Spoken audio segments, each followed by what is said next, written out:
Hello मित्रों, હું છું ખીમજી કંડોલિયા। તમારું અમારી ચેનલ પર સ્વાગત છે। મિત્રો, તમે બોર્ડ ઉપર જોઈ રહ્યા છો એ રીતે આપણે પીજી વિષયનું 25/1/2020 નું ઇલેક્ટ્રિકલ આસિસ્ટન્ટ વિદ્યુત સહાયકનું પેપર સોલ્યુશન કરવાના છીએ। અને મિત્રો, અમારી ચેનલનું નામ છે ઇલેક્ટ્રિકલ આસિસ્ટન્ટ વિથ કે તમે હજુ સુધી અમારી ચેનલને સબસ્ક્રાઇબ ન કરી હોય તો અમારી ચેનલને સબસ્ક્રાઇબ કરી અમને સપોર્ટ કરો। અને મિત્રો, અમારે તમારા સપોર્ટની ખાસ જરૂર છે, કારણ કે તમારો સપોર્ટ મળશે તો અમે સારી રીતે તમે મહેનત કરીને વિડીયો અપલોડ કરી શકશો। અને મિત્રો, તમે હજી સુધી અમારા જૂના વિડીયોઝ ન જોયા હોય, અમે અત્યારે વિડીયોઝ અપલોડ કરી દીધા છે। તેમાં જેટકોના 2 પેપર સોલ્યુશન આપણે કરાવેલા છે, લેટેસ્ટમાં લેવાના છે, અને પીજી વિષયમાં લેટેસ્ટમાં લેવાઈ ગયેલા 2 પેપર સોલ્યુશન કરાવેલા છે। અને મિત્રો, તમે હજી સુધી અમારા વિડીયો ન જોયો તો જોઈ લીજો, કારણ કે હવે ગમે તે એક્ઝામ આવે છે ઇલેક્ટ્રિકલ આસિસ્ટન્ટ બેઝમાં, તેમાં 20 થી 30% પ્રશ્ન વાપસ પાછા રિપીટ થાય છે। તો તમને 20 થી 30% પ્રશ્ન એમનામાં જ આવડી જશે અમારા પેપર સોલ્યુશન જોશો તો। અને મિત્રો, આપણે આ 25/2020 ના પેપરમાં 3 પાર્ટમાં આપણે વિડીયોઝ અપલોડ કરીશું। પાર્ટ 1 હશે તે આપણો સહેલો લેવલ છે, પાર્ટ 2 હશે થોડો મીડિયમ લેવલ હશે, અને પાર્ટ 3 હશે થોડો અઘરો લેવલના દાખલાવાળા પ્રશ્નો હશે। તો ચાલો મિત્રો, આપણે આમાં પાર્ટ 1 આપણે સ્ટાર્ટ કરીએ। તેમાં 1 થી 25 પ્રશ્ન સોલ્વ કરશું। મિત્રો, પહેલા નંબરનો પ્રશ્ન તમારા ડિસ્પ્લે ઉપર આવી ગયો છે। તેમાં એવું કહેવામાં આવે છે, પેનલ બોર્ડમાં કયા ઉપકરણ દ્વારા ઓવરલોડ અને શોર્ટ સર્કિટથી રક્ષણ આપે છે? પહેલો ઓપ્શન છે આઇસોલેટિંગ સ્વિચ, બીજો ઓપ્શન છે ટાઈમ ડિલે રિલે, ત્રીજો ઓપ્શન છે થર્મલ ઓવરલોડ રિલે, અને ચોથો ઓપ્શન છે મિનિએચર સર્કિટ બ્રેકર। મિત્રો, શોર્ટ સર્કિટ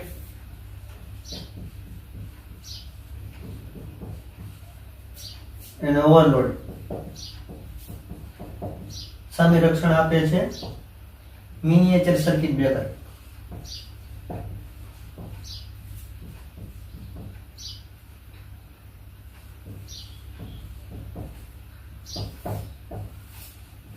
મિત્રો, આપણને એમસીબી નું ફૂલ ફોર્મ પૂછે તો પણ મિનિએચર સર્કિટ બ્રેકર એવું ફૂલ ફોર્મ થાય છે એમસીબી નું। અને મિત્રો, શોર્ટ સર્કિટ અને ઓવરલોડ સામે રક્ષણ આપે છે મિનિએચર સર્કિટ બ્રેકર। તો ચાલો મિત્રો, આપણે જોઈએ બીજા નંબરનો પ્રશ્ન। મિત્રો, બીજા નંબરનો પ્રશ્ન તમારા ડિસ્પ્લે ઉપર આવી ગયો છે। તેમાં એવું કહેવામાં આવે છે, BIS નું ફૂલ ફોર્મ જણાવો। BIS નું ફૂલ ફોર્મ જણાવો। પહેલો ઓપ્શન છે બોર્ડ ઓફ ઇન્ડિયન સ્ટાન્ડર્ડ, બીજો ઓપ્શન છે બ્યુરો ઓફ ઇન્ડિયન સ્ટાન્ડર્ડ, ત્રીજો ઓપ્શન છે બોર્ડ ઓફ ઇન્ટરનેશનલ સ્ટાન્ડર્ડ, ચોથો ઓપ્શન છે બ્યુરો ઓફ ઇન્ડિયન સ્ટાન્ડર્ડ। તો મિત્રો, BSI નું ફૂલ ફોર્મ પૂછેલું છે, બ્યુરો ઓફ ઇન્ડિયન સ્ટાન્ડર્ડ થાય છે એનું ફૂલ ફોર્મ।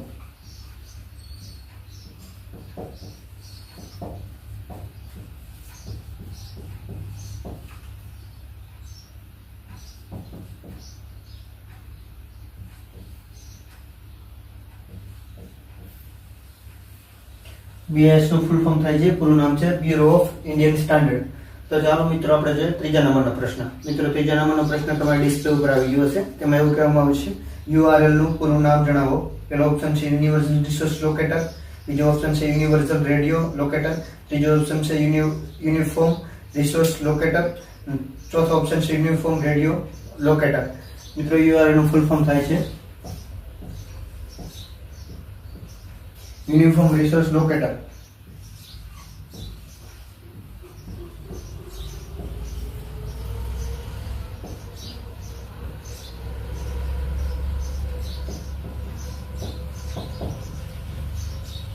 URL નું ફૂલ ફોર્મ થાય છે યુનિફોર્મ રિસોર્સ લોકેટર।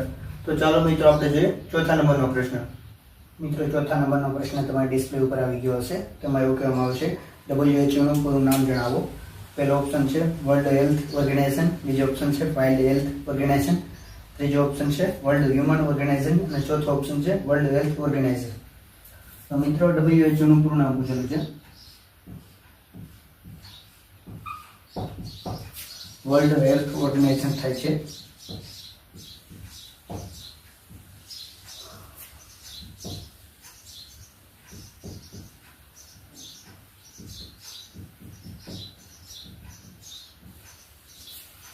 WHO નું પૂરું નામ થાય છે વર્લ્ડ હેલ્થ ઓર્ગેનાઇઝેશન। મિત્રો, આપણે કોરોના ટાઈમમાં આપણે WHO નું નામ બધા જાણ્યું છે કે વર્લ્ડ હેલ્થ ઓર્ગેનાઇઝેશનની મીટિંગ થતી હોય એટલે WHO નું નામ આપણે ત્યારે જાણ્યું હતું, અને WHO નું નામ થાય છે વર્લ્ડ હેલ્થ ઓર્ગેનાઇઝેશન। તો ચાલો મિત્રો, આપણે જોઈએ પાંચમા નંબરનો પ્રશ્ન। મિત્રો, પાંચમા નંબરનો પ્રશ્ન તમારા ડિસ્પ્લે ઉપર આવી ગયો છે। તેમાં એવું કહેવામાં છે, લઘુ ઉદ્યોગના વિકાસ સંસ્થાન દ્વારા ભારતમાં દરેક રાજ્યમાં કઈ સંસ્થા ચાલુ કરવામાં આવી છે? પહેલો ઓપ્શન છે DADE, બીજો ઓપ્શન છે DASI, ત્રીજો ઓપ્શન છે SISI અને ચોથો ઓપ્શન છે SIDA. મિત્રો લઘુ ઉદ્યોગ માટે દરેક રાજ્યમાં SISI નામની સંસ્થા ચાલુ કરવામાં આવી છે અને SISI નું ફૂલ ફોર્મ તમને પૂછવામાં આવે, પૂરું નામ પૂછવામાં આવે છે તો સ્મોલ ઇન્ડસ્ટ્રી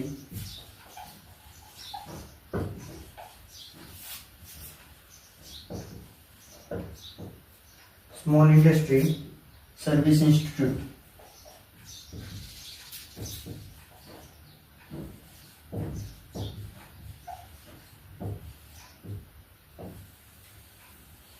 SISI નું ફૂલ ફોર્મ થાય છે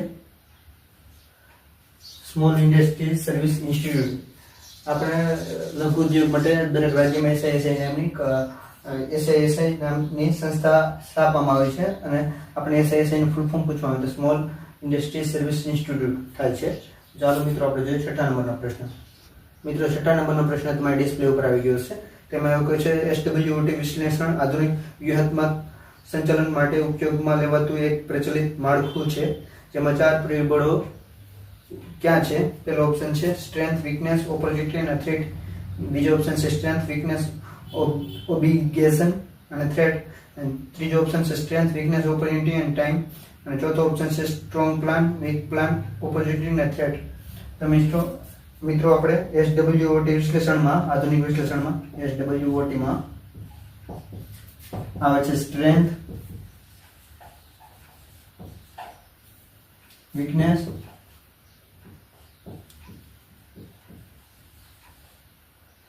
ઓપોર્ચ્યુનિટી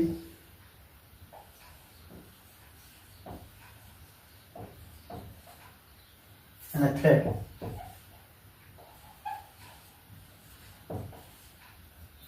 SWOT માં સ્ટ્રેન્થ, વીકનેસ, ઓપોર્ચ્યુનિટી અને થ્રેટ આવે છે. તો ચાલો મિત્રો આપણે જોઈએ 7મા નંબરનો પ્રશ્ન. મિત્રો 7મા નંબરનો પ્રશ્ન તમારા ડિસ્પ્લે ઉપર આવી ગયો છે. તેમાં એવું કહે છે લ્યુમિનેસ ફ્લક્સનો એકમ શું છે. 4 ઓપ્શન આપેલા છે. પહેલો ઓપ્શન છે લક્સ, બીજો ઓપ્શન છે કેન્ડિલા, ત્રીજો ઓપ્શન છે લુમેન અને ચોથો ઓપ્શન છે લુમેન પર મીટર સ્ક્વેર. લ્યુમિના ફ્લક્સનો આપણને એકમ પૂછાયો છે. ફ્લક્સ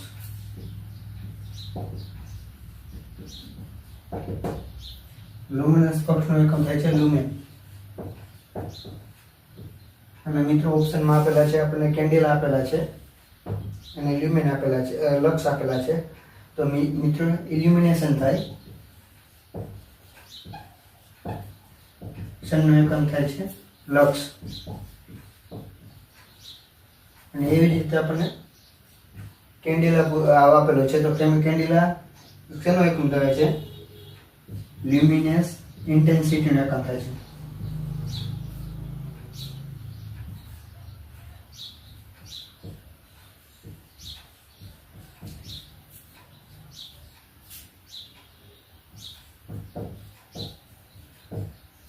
મિત્રો આપણને લ્યુમિનસ ફ્લક્સ પૂછેલું છે, તેનો એકમ થાય છે લ્યુમેન.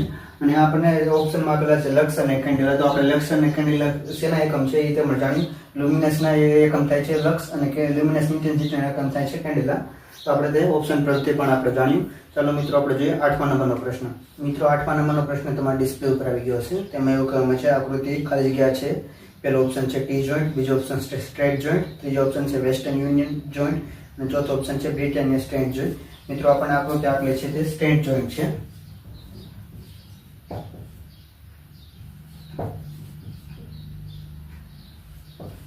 મિત્રો આપણને આકૃતિમાં આપેલું છે સ્ટ્રેટ જોઈન્ટ છે. મિત્રો આવો જ પ્રશ્ન વારંવાર રિપીટ થાય છે. જેટકોના 2 પેપરમાં પણ બ્રિટાનિયા સ્ટેટ નામનો પ્રશ્ન પૂછાણો છે. તમે હજુ સુધી જેટકોના મારા પેપર ન જોયા હોય તો તે તમે જોઈ લેજો. તો ચાલો મિત્રો આપણે જોઈએ 9મો પ્રશ્ન. મિત્રો 9મો પ્રશ્ન તમારા ડિસ્પ્લે ઉપર આવી ગયો છે. એમાં પૂછેલું છે BIS સિમ્બોલનું નામ જણાવો. સિમ્બોલ આપેલો છે અને પહેલો ઓપ્શન છે લેમ્પ, બીજો ઓપ્શન છે ટુ વે સ્વિચ, ત્રીજો ઓપ્શન છે ઇન્ટરમીડિયેટ સ્વિચ અને ચોથો ઓપ્શન છે મલ્ટી પોઝિશન સ્વિચ. મિત્રો આવી રીતે આપણે સિમ્બોલ આપેલો આવેલ છે.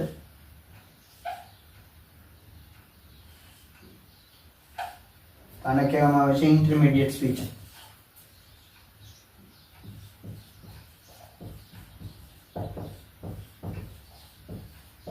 મિત્રો આ સ્વિચની ઇન્ટરમીડિયેટ સ્વિચ છે. અને મિત્રો આપણે તમે જેટકોના પેપર ન જોઈએ તો જોઈ લેજો. તેમાં સ્વિચના કેટલા પ્રકાર આવે, કયા કયા પ્રકારની સ્વિચ આવે, two way switch, three way switch, single pole, double pole, તે બધું આપણે ડીપલી ઊંડાણમાં એક્સપ્લેન કરાવેલું છે. મિત્રો આપણે આ સ્વિચ આપેલી છે તેનું નામ છે ઇન્ટરમીડિયેટ સ્વિચ. તો ચાલો મિત્રો આપણે જોઈએ 10મો પ્રશ્ન. મિત્રો 10મો પ્રશ્ન તમારી ડિસ્પ્લે ઉપર આવી ગયો છે. તેમાં એવું કહે છે નીચે દર્શાવેલ લાઇટિંગ એરેસ્ટર જણાવો. પહેલો ઓપ્શન છે વોર્ન ગેપ, બીજો ઓપ્શન છે રોડ ગેપ એરેસ્ટર, ત્રીજો ઓપ્શન છે મલ્ટી ગેપ એરેસ્ટર, ચોથો ઓપ્શન છે એક્સપોઝન પાઇપ એરેસ્ટર. મિત્રો આપણને આકૃતિ આપેલી છે તેમાં આપણને રોડ ગેપ લાઇટિંગ એરેસ્ટર દર્શાવેલ છે.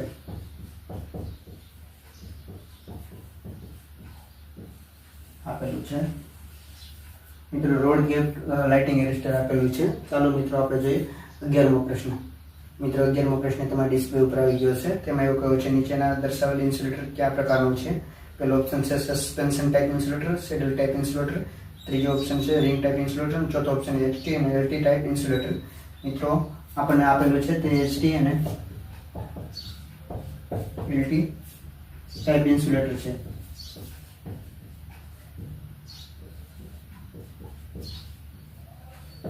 અને મિત્રો આપણે આને સ્ટેર ટાઈપ ઇન્સ્યુલેટર પણ કહી શકીએ છીએ.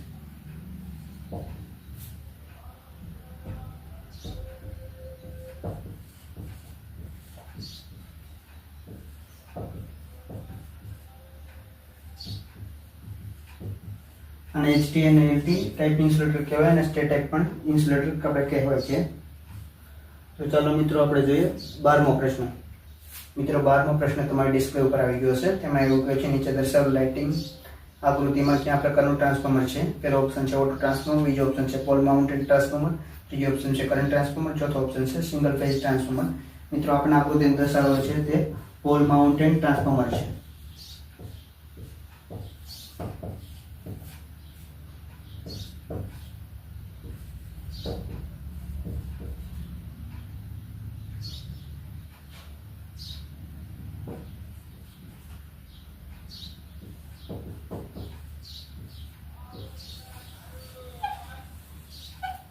આકૃતિ આપણે દર્શાવેલ છે તે પોલ માઉન્ટેડ ટ્રાન્સફોર્મર છે.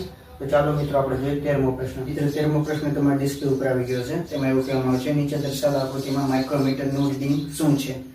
એમાં આકૃતિ આપેલી છે અને પહેલો ઓપ્શન છે 5.05 મીટર mm, બીજો ઓપ્શન છે 5 mm, ત્રીજો ઓપ્શન 4.55 mm અને ચોથો ઓપ્શન 4.05 mm. મિત્રો આપણે આકૃતિમાં જોઈએ પ્રમાણે 4 mm ઉપરનું છે, 4 mm ઉપર છે અને 5 કાંટો રાખેલો છે. તો મિત્રો આના આપણે રીડિંગ છે 4.55 mm. મિત્રો આનું રીડિંગ છે 4.55 mm. ચાલો મિત્રો આપણે જોઈએ 14મો પ્રશ્ન. મિત્રો 14મો પ્રશ્ન તમારા ડિસ્પ્લે ઉપર આવી ગયો છે. તેમાં એવું કહેવામાં છે વિન્ડોઝ ચિત્ર ઓટોમેટિકલી નીચેનામાંથી કયા ફોલ્ડરમાં સેવ થાય છે. પહેલો ઓપ્શન છે માય ડોક્યુમેન્ટ, બીજો ઓપ્શન છે માય વિડીયોઝ અને ત્રીજો ઓપ્શન છે માય પિક્ચર્સ અને ચોથો ઓપ્શન છે ફોટોશોપ. મિત્રો વિન્ડોઝ ચિત્ર માય પિક્ચરમાં સેવ થાય છે. માય પિક્ચર નામના ફોલ્ડરમાં સેવ થાય છે ઓટોમેટિકલી.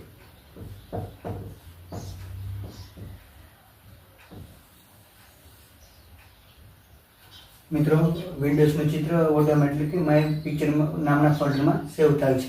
તો ચાલો મિત્રો આપણે જોઈએ 15મો પ્રશ્ન. મિત્રો 15મો પ્રશ્ન તમારા ડિસ્પ્લે ઉપર આવી ગયો છે. તેમાં એવું કહેવામાં છે આઈપી એડ્રેસ કેટલા ભાગનું બનેલું હોય છે. પહેલો ઓપ્શન છે 1, બીજો ઓપ્શન છે 2, ત્રીજો ઓપ્શન છે 4 અને ચોથો ઓપ્શન છે 4. મિત્રો આઈપી એડ્રેસ હંમેશા 4 ભાગનું બનેલું હોય છે. આમાં જવાબ આવે છે 4. તો ચાલો મિત્રો આપણે જોઈએ 16મો પ્રશ્ન. મિત્રો 16મો પ્રશ્ન તમારા ડિસ્પ્લે ઉપર આવી ગયો છે. તેમાં એવું કહેવામાં છે પેન્ટ પ્રોગ્રામની ફાઇલમાં કયું એક્સટેન્શન હોય છે. પહેલો ઓપ્શન છે .pnt, બીજો ઓપ્શન છે .pen, ત્રીજો ઓપ્શન છે .bpm, ચોથો ઓપ્શન છે .mbp. મિત્રો પેન્ટ પ્રોગ્રામમાં .bpm BMP એક્સટેન્શન હોય છે. .bpm નામનું એક્સટેન્શન હોય છે. પેન્ટ પ્રોગ્રામમાં .bpm નામનું એક્સટેન્શન હોય છે. તો ચાલો મિત્રો આપણે જોઈએ 17મો પ્રશ્ન. મિત્રો 17મો પ્રશ્ન તમારી ડિસ્પ્લે ઉપર આવી ગયો છે. મિત્રો 17મો પ્રશ્ન તમારી ડિસ્પ્લે ઉપર આવી ગયો છે. તેમાં એવું કહેવામાં આવે છે કે આ વાયુના આવરણના લીધે સૂર્યના પારજાંબલી કિરણો પૃથ્વીની સપાટી પર સીધા અસર કરી શકતા નથી. પહેલો ઓપ્શન છે હાઇડ્રોજન, બીજો ઓપ્શન છે ઓક્સિજન, ત્રીજો ઓપ્શન છે નાઇટ્રોજન અને ચોથો ઓપ્શન છે ઓઝોન. તો મિત્રો ઓઝોન ના આવરણના પૃથ્વીના આવરણના લીધે સૂર્યપ્રકાશના પારજાંબલી કિરણો અસર કરતા નથી. મિત્રો આપણે 8મા ધોરણમાં વિજ્ઞાનમાં જોયેલું હતું કે આપણા પૃથ્વીની ઉપર ઓઝોનનું સ્તર આવેલું છે. તો તે આપણા જનરલ નોલેજનો પ્રશ્ન પૂછવામાં આવે છે કે પૃથ્વીના કયું માથેનું આવરણ હોય તે પારજાંબલી કિરણો અસર કરતા નથી, ઓઝોનનું સ્તર હોય છે. તો ચાલો મિત્રો આપણે જોઈએ 18મો પ્રશ્ન. મિત્રો 18મો પ્રશ્ન તમારા ડિસ્પ્લે ઉપર આવી ગયો છે. તેમાં એવું કહેવામાં છે પ્રાણીઓના છાણ, મળમૂત્ર અને પોદડામાંથી બનેલો કચરાને ઓટોમોરોબિક વિઘટનથી કયો ગેસ છૂટો પડે છે? પહેલો ઓપ્શન છે ઇથેન, બીજો ઓપ્શન છે મિથેન, ત્રીજો ઓપ્શન છે ઓક્સિજન અને ચોથો ઓપ્શન છે હાઇડ્રોજન. મિત્રો આપણે છાણ અને મળમૂત્રમાંથી મિથેન નામનો ગેસ છૂટો પડે છે. આપણે કોઈ પણ ખાતર બનાવવા માટે કે જે ગેસ આપણે ઘર વપરાશમાં વાપરવા માટે આપણે ગેસ બનાવીએ તે નથી છાણિયું ખાતરથી, તો તેમાં મિથેન નામનો ગેસ છૂટો પડે છે. તો ચાલો મિત્રો આપણે જોઈએ 19મો પ્રશ્ન. મિત્રો 19મો પ્રશ્ન તમારી ડિસ્પ્લે ઉપર આવી ગયો છે. તેમાં એવું કહે છે ક્વોલિટી સર્કલની શરૂઆત કયા દેશમાંથી કરવામાં આવી છે? પહેલો ઓપ્શન છે ભારત, બીજો ઓપ્શન છે જાપાન, ત્રીજો ઓપ્શન છે અમેરિકા અને ચોથો ઓપ્શન છે ચીન. મિત્રો ક્વોલિટી સર્કલની શરૂઆત જાપાનમાંથી કરવામાં આવી છે. આમાં આવે છે જાપાન. મિત્રો આ જનરલ નોલેજના પ્રશ્ન છે. જનરલ નોલેજના પ્રશ્ન વારંવાર ચેન્જ થતા હોય છે, તો તમે એવું ન સમજતા કે આ રિપીટ થશે. કોઈ પ્રશ્ન રિપીટ થાય છે, પણ જનરલ નોલેજના પ્રશ્ન વારંવાર રિપીટ ન થતા હોય, તે થોડા ચેન્જ થતા રહેતા હોય, બદલતા રહેતા હોય છે. તો ચાલો મિત્રો આપણે જોઈએ 20મા નંબરનો પ્રશ્ન. 20મા નંબરનો પ્રશ્ન મિત્રો તમારા ડિસ્પ્લે ઉપર આવી ગયો છે. તેમાં એવું કહેવામાં છે ફેક્ટરી એક્ટ અનુસાર બાળ કામદાર પાસે દરરોજ વધુમાં વધુ કેટલા કલાક કામ લઈ શકાય? પહેલો ઓપ્શન છે 4.5 કલાક, બીજો ઓપ્શન છે 5.5 કલાક, ત્રીજો ઓપ્શન છે 6.5 કલાક અને ચોથો ઓપ્શન છે 7.5 કલાક. મિત્રો ફેક્ટરીમાં બાળ કામદાર પાસેથી 4.5 કલાક મેક્સિમમ કામ આપણે લઈ શકીએ છીએ. તેના કરતાં વધુ કામ લઈ ના શકીએ. તો ચાલો મિત્રો આપણે જોઈએ 21મો પ્રશ્ન. મિત્રો 21મો પ્રશ્ન તમારા ડિસ્પ્લે ઉપર આવી ગયો છે. તેમાં એવું કહ્યું છે પાણીનું ફ્રીઝિંગ પોઈન્ટ ખાલી જગ્યા છે. પહેલો ઓપ્શન છે 0 સેલ્સિયસ, બીજો ઓપ્શન છે 10 સેલ્સિયસ, ત્રીજો ઓપ્શન છે 45 સેલ્સિયસ અને ચોથો ઓપ્શન છે 100 સેલ્સિયસ. મિત્રો ફ્રીઝિંગ પોઈન્ટ મીન્સ પાણી બરફમાં ક્યારે રૂપાંતર થાય છે એવું કહેવામાં આવે છે.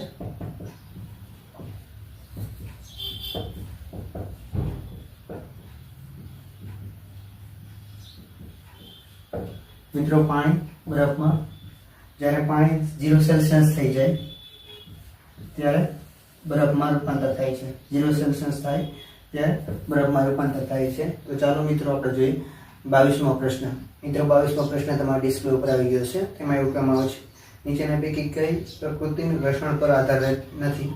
પહેલું લખવું, બીજું ઓપ્શન છે બોલવું, ત્રીજું ઓપ્શન છે સાંભળવું અને ચોથો ઓપ્શન છે ચાલવું. પ્રકૃતિમાં ઘર્ષણ પર આધારિત નથી તે સાંભળવું. સાંભળવામાં કંઈ પણ ઘર્ષણનો ભાગ ભજવતો નથી. આપણે આમાં જવાબ આવે છે પ્રકૃતિમાં કઈ રીતે ઘર્ષણમાં કયું ઘર્ષણ પર આધારિત નથી, સાંભળવું તે ઘર્ષણ પર આધારિત નથી.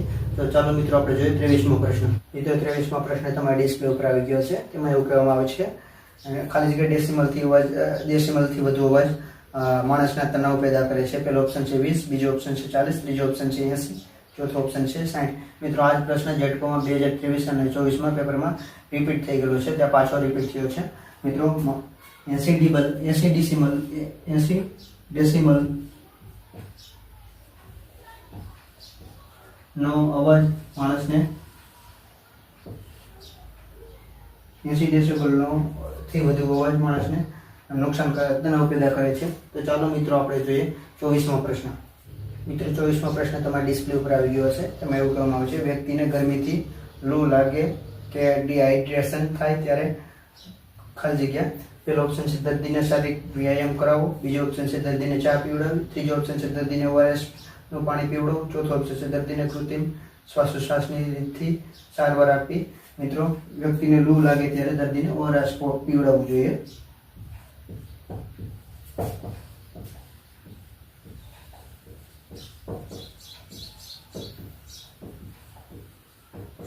વ્યક્તિને લૂ લાગે ત્યારે દર્દીને ORS પીવડાવવું જોઈએ. તો ચાલો મિત્રો આપણે જોઈએ 25મો પ્રશ્ન. મિત્રો 25મો પ્રશ્ન તમારા ડિસ્પ્લે ઉપર આવી ગયો છે. તેમાં એવું કહેવામાં આવે છે ISO નું પૂરું નામ જણાવો. પહેલો ઓપ્શન છે ઇન્ટરનેશનલ ઓર્ગેનાઇઝેશન ફોર સ્ટાન્ડર્ડ, બીજો ઓપ્શન છે ઇન્ટરનેશનલ સિસ્ટમ ઓર્ગેનાઇઝેશન, ત્રીજો ઓપ્શન છે ઇન્ટરનેશનલ સ્ટાન્ડર્ડ ઓર્ગેનાઇઝેશન અને ચોથો ઓપ્શન ઇન્ટરનેશનલ ઓર્ગેનાઇઝેશન સિસ્ટમ. મિત્રો આ 25મો પ્રશ્ન પરીક્ષામાંથી રદ કરવામાં આવ્યો છે અને તેના 4 ઓપ્શન ખોટા છે. એટલા માટે આ પરીક્ષામાંથી રદ કરવામાં આવે છે. મિત્રો, આપણે આ વિડીયોઝમાં 1 થી 25 પ્રશ્ન સહેલા લેવલના, આકૃતિવાળા, એકમવાળા અને જીકેના પ્રશ્ન અને કોમ્પ્યુટરના પ્રશ્ન આપણે સોલ્વ કર્યા. તમને એમાં કોઈ પણ ડાઉટ રહ્યો હોય, કોઈ પણ પ્રશ્ન આવે તો તમને અમને કોમેન્ટ કરીને જણાવો. અને મિત્રો, અમારી ચેનલનું નામ છે ઇલેક્ટ્રિકલ આસિસ્ટન્ટ વિથ કે. તમે હજી સુધી અમારી ચેનલને સબસ્ક્રાઇબ ન કરી તો અમારી ચેનલને સબસ્ક્રાઇબ કરીને અમને સપોર્ટ કરો. અમને તમારા સપોર્ટની ખાસ જરૂર છે. તમે અમને સપોર્ટ કરશો તો અમે સારી રીતે મોટિવેશન મળશે અને અમે વિડીયો તમને અપલોડ કરીને જૂના પેપર સોલ્યુશન કરી શકશું અને તમને ઇલેક્ટ્રિકલ આસિસ્ટન્ટનો આખો સિલેબસ પણ આપણે યુટ્યુબ પર અવેલેબલ કરાવશું. અને જે મિત્રો તૈયારી કરતા હોય તેના સુધી અમારો વિડીયો પહોંચાડજો અને શેર કરો, અને જેથી તેને અમે મદદરૂપ થઈ શકીએ. મિત્રો, આપણે આગળ વિડીયોઝમાં પાર્ટ 2 લેશું. તેમાં મીડિયમ લેવલના પ્રશ્ન હશે.